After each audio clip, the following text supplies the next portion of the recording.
This is Code Green, weekdays from 8 a.m. on Spirit TV.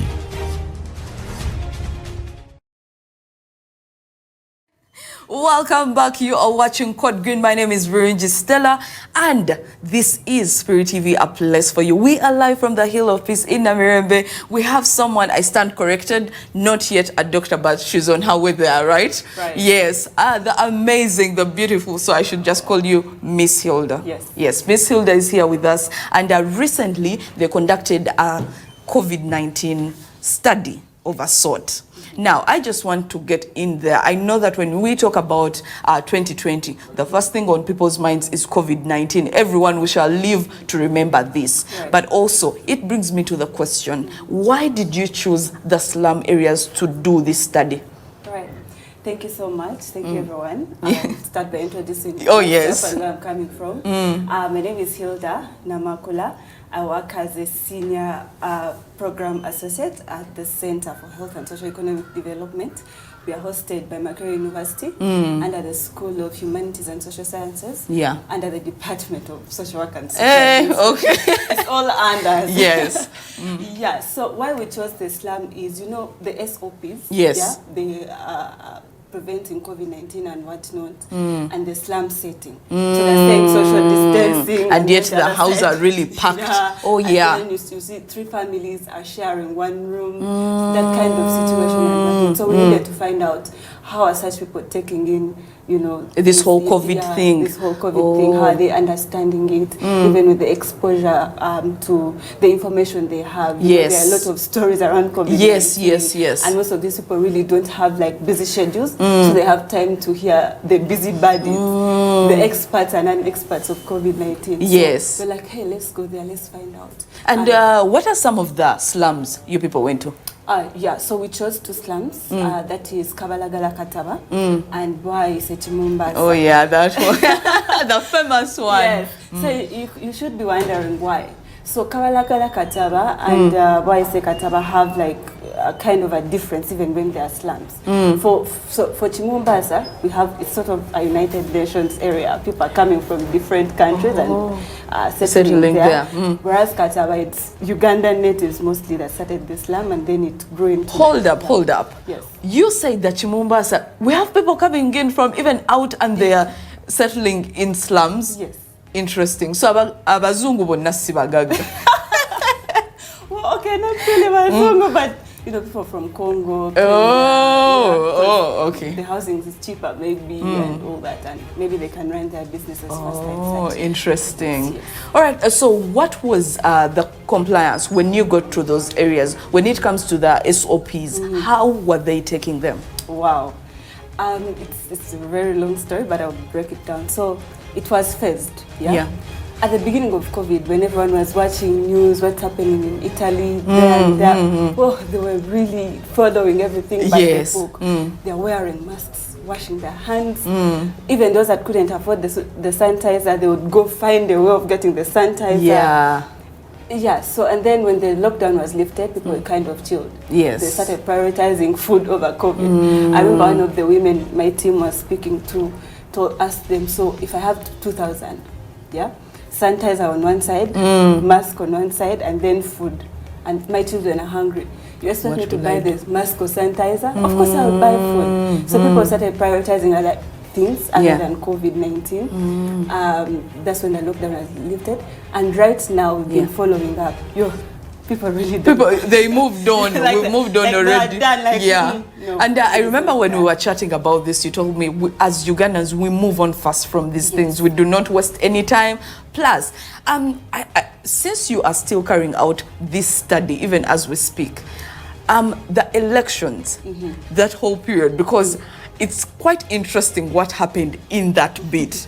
So, did that whole caucus just mix things up? Just, you know, and people are like, no, we are not following this thing anymore. Man, still, it's like you were there because we conducted the study during the time of, rallies and whatnot, and we asked them about COVID and whatnot. Like, why are you even asking us? You're seeing these people bringing together like lots of numbers of people together. And how do you expect us to social distance? If what we're watching on TV, President so-and-so is having like this big rally and people are all together, no masks, no sanitizers, no what. Yeah. So they were kind of questioning us, are you sure COVID is there? Because of like what we are seeing.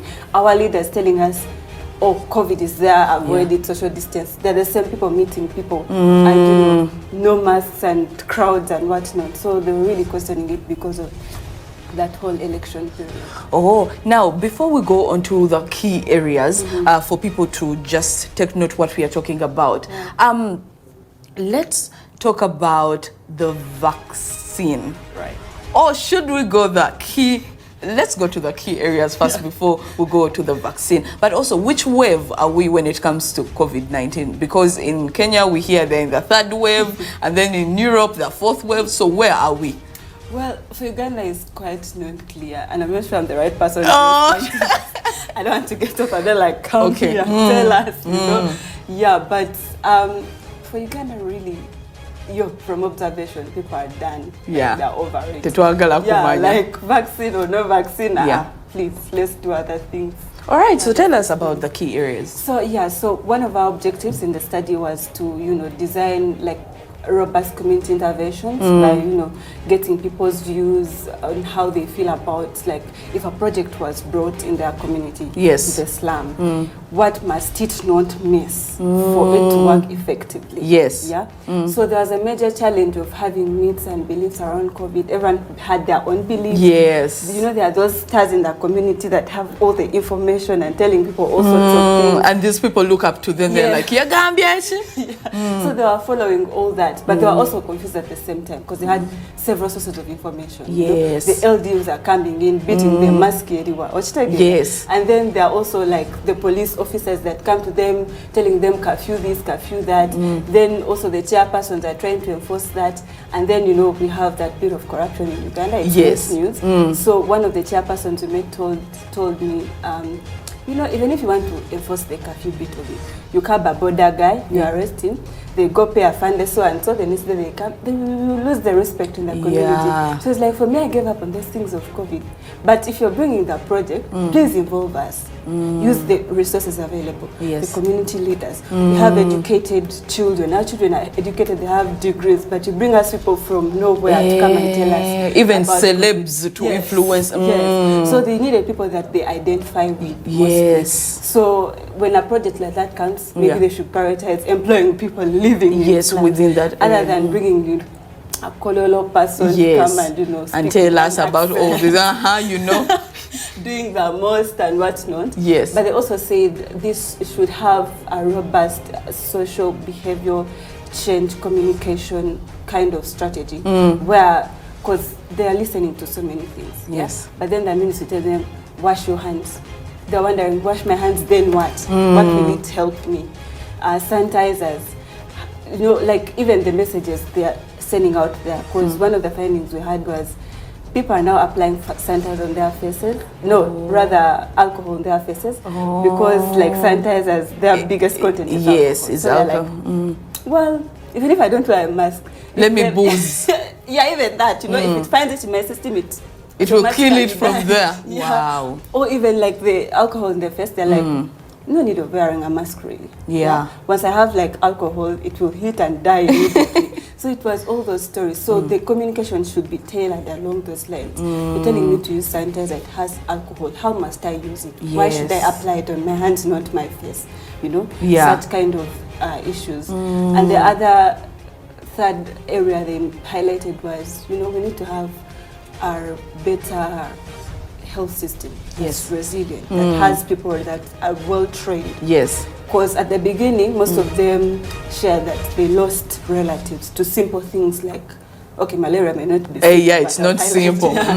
So like malaria, we have medicine for that, but they couldn't access that because, first of all, the health workers were afraid of treating people. Yes. At the beginning, they're like, You You might want me be to get COVID. I don't have the Yes. PPEs like that protection wear and whatnot. So you want me to come to you? Yeah. No. So they kept on running around and whatnot. So like, you need to train our health workers that even in the future pandemics, because they say these things are part of Yeah, us, it might, you know? Yeah, you need to prepare them.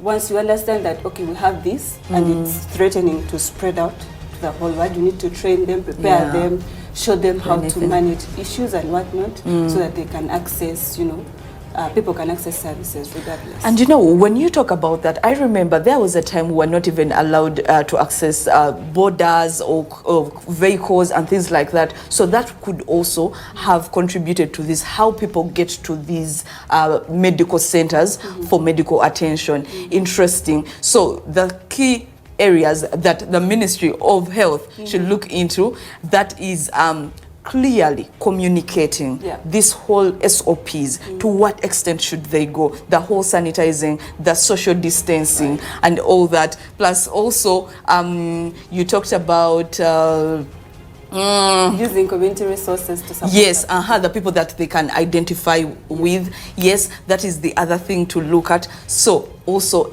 enforcing and clearly strengthening our medical sector. Interesting. But also, before you go, vaccine. Have you taken your vaccine? Yes. Is it safe? Yes, it is. Why then do people sign an NDA? Well, that's interesting. That's quite a good question. But I mean, taking the vaccine or seeking medication is a choice. And True. it's someone's right. So I can choose to take the vaccine. I can choose to leave it. Yeah.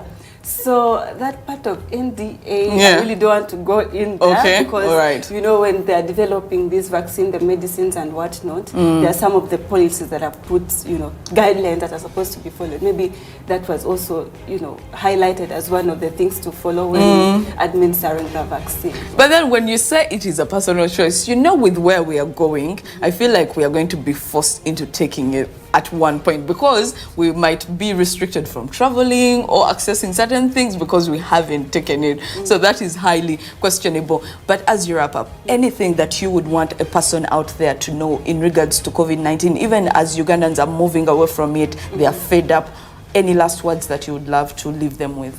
Well, I'll tell Ugandans, COVID is real. Wear that mask, sanitize, if necessary, go take that vaccine. Hey! Yes. Thank you so much, Hilda, for coming and being a part of the show. We hope that we can have you more often. And congratulations on that thing you told me about. Let's go for a short break. When we come back, we shall have Timothy and Godwin back here, but also we have another guest for you. Today is fun-packed. This is Code Green, weekdays from 8 a.m. on Spirit TV.